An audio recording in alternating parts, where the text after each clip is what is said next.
I had an experience with the Klan. They came to my house when I was little. But my mother, this is a strong woman, my mother, she went right to the door and opened it and gave them candy.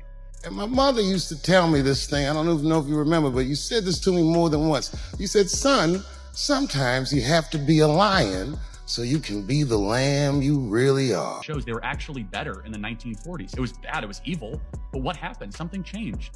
They committed less crimes. Maybe they were afraid. I mean, 4,000 black men, women, and children were killed in violent lynch mobs. That's your explanation, but I guess... Racial terror permeated American culture for hundreds of years. Black America is worse than it has been. There are protests and vigils and prayers going up for despicable, deplorable, detestable, loathsome white man. 21-year-old young black man was found lynched in his university campus. So Dave Chappelle is back stirring the pot, and this time he's calling out the wild double standards in America. He pointed straight at the bizarre, over-the-top response to Charlie Kirk's assassination, and it's hard not to notice the hypocrisy. Nobody's saying people should cheer about Charlie's death, but let's be real. The treatment has been extreme. His body flown on Air Force Two, flags at half-mast, lying in state, a statue going up in the Capitol, even talks of a Presidential Medal of Freedom. That's the kind of tribute usually reserved for world leaders, not a commentator who never held public office. Yesterday at 5 p.m., I was fired from my job for posting a video saying I don't care about Charlie Kirk's death.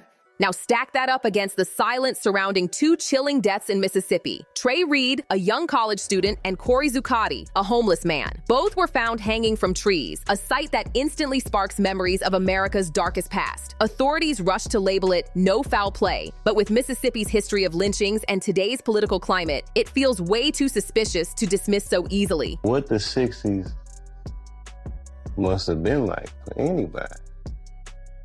What was it, 8 or 9 assassinations? What does that do to a generation? Having lived through that and having known those people. This is me. I imagine I'd still be angry. Here's the scandal. The outrage machine goes full throttle for Charlie Kirk, while these lynching cases barely get a whisper in the press. Politicians, celebrities, news outlets, everybody is flooding timelines with tributes for Charlie. But when it comes to Trey and Corey, it's crickets. Condemn the Civil Rights Act of 1964 as a huge mistake. Correct. And it gets crazier. People are literally losing jobs just for saying they don't care about Charlie Kirk's death. One person even revealed, yesterday at 5 p.m., I was fired from my job for posting a video saying I don't care about Charlie Kirk's death. This shows they were actually better in the 1940s. It was bad, it was evil, but what happened? Something changed. They committed less crimes. The deaths of those two men in Mississippi barely got a headline, and that's exactly what Chappelle is calling out. He's asking the question everyone's thinking but afraid to say, why are people being punished for not mourning the death of a man who was openly racist, while the possible lynchings of two black men are being swept under the rug like it's nothing? Joy Reid and Michelle Obama and Sheila Jackson Lee and Ketanji Brown Jackson were affirmative action picks, we would have been called the racist. But now they're coming out and they're saying it for us. They're coming out and they're saying, I'm only here because of affirmative action. Yeah, we know. You do not have the brain processing power to otherwise be taken really seriously.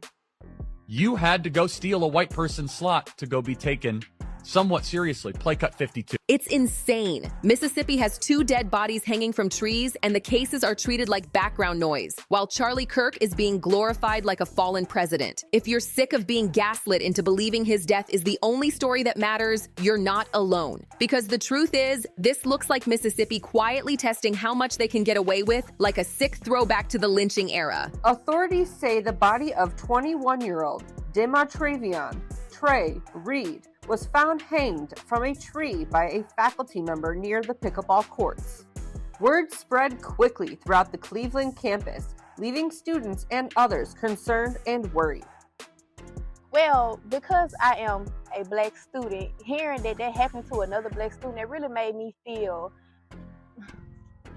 it's make me feel unsafe. I do have to walk to class, and I like to go walk on the track. And it would be happy to know like what happened. Local and state investigators immediately started looking into the incident. DSU Police Chief Michael Peeler says investigators found no evidence. Members of Reed's family are insisting on a thorough investigation. Now, plenty of people say what happened to Charlie is tragic because any loss of life is tragic. But let's not ignore the reality. America is in the middle of polishing up a white supremacist's image in real time, making him look like a saint. And the government is leading the charge. Trump personally ordered the flags to fly at half-staff for Kirk's death. Then, just one day later, Congresswoman Nancy Mace jumped in with a resolution to let Charlie lie in honor at the Capitol Rotunda, an honor normally reserved for presidents, generals, and civil rights icons. Mace even wrote on X, Charlie Kirk devoted his life to defending freedoms, defending our nation. He inspired millions, led countless souls to Christ, and never wavered in defense of the First Amendment. Such a legacy makes him uniquely worthy of this distinction. Please, please, please, please do your research on this. Do not let them sweep nothing else under the rug.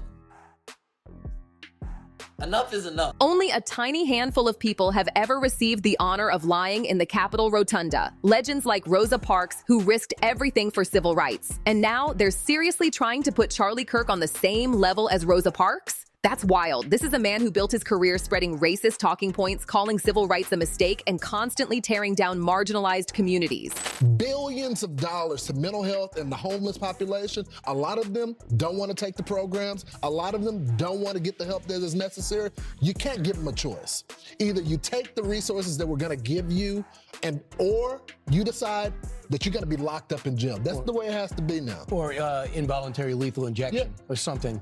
Just kill them. Yeah, Brian, why did it have to get to this point? Right. I would say this, we're not voting for the right people. In North Carolina, wake up. That's not just a stretch. That's national gaslighting. They're straight up telling the public that someone who thrived off hate deserves to be remembered alongside true heroes who fought for justice with their lives on the line. And if that wasn't enough, things got even weirder when Kirk's casket was flown from Utah back to Arizona on Air Force Two, personally escorted by J.D. Vance. To top it off, they had a full military honor guard carrying the casket, like Kirk was some kind of decorated war hero. The backlash was immediate. Even veterans said it was a disgrace and an insult to everyone who actually served this country. One user on X wrote, "Black soldiers must look at that task with a bit of nausea." Charlie Kirk said he would prefer not to take a flight if the pilot was black. That's just one of his hateful quotes being thrown back in the spotlight. Another person added, "It's a shame the Air Force Honor Guard is carrying Charlie Kirk's casket. The Pentagon owes the American people an explanation." And they're right. Kirk never wore a uniform, never served a day, and openly mocked veterans while spreading division and hate until his last breath.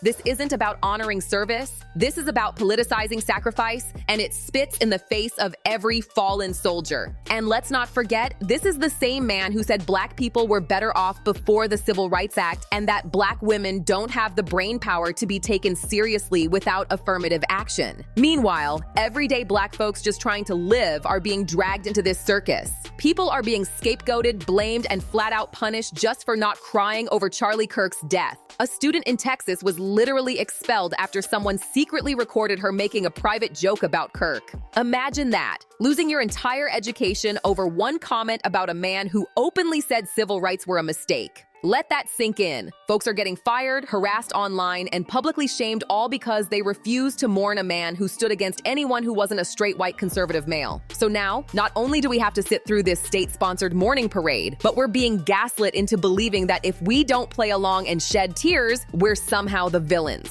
And while America was glued to this circus for Kirk, the real tragedies were happening in silence. The same week Kirk was assassinated, 2 men were found hanging from trees in Mississippi. One was DeMar Trevian Trey Reed, a 21-year-old black college student at Delta State University in Cleveland. The other was Corey Zuccotti, a 36-year-old white homeless man in Vicksburg. 2 deaths, same chilling method, same timing. And barely a whisper from the mainstream press.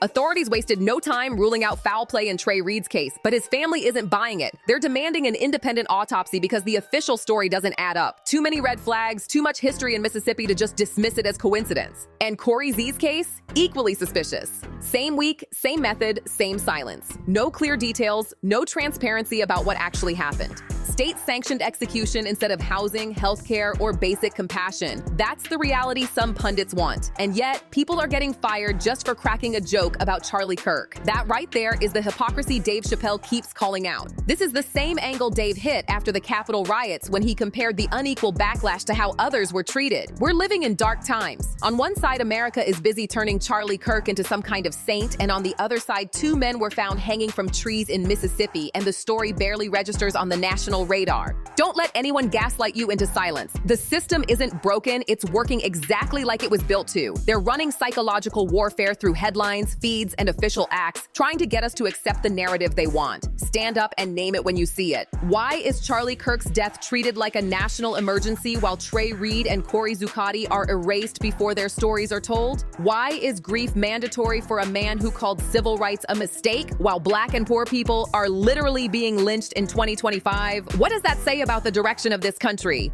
Drop your thoughts in the comments. This conversation has to happen, and they sure as hell aren't going to have it on News Nation, CNN, or Fox News. Smash that like button, subscribe, share this video, and leave a comment telling me how you feel. See you on the next one.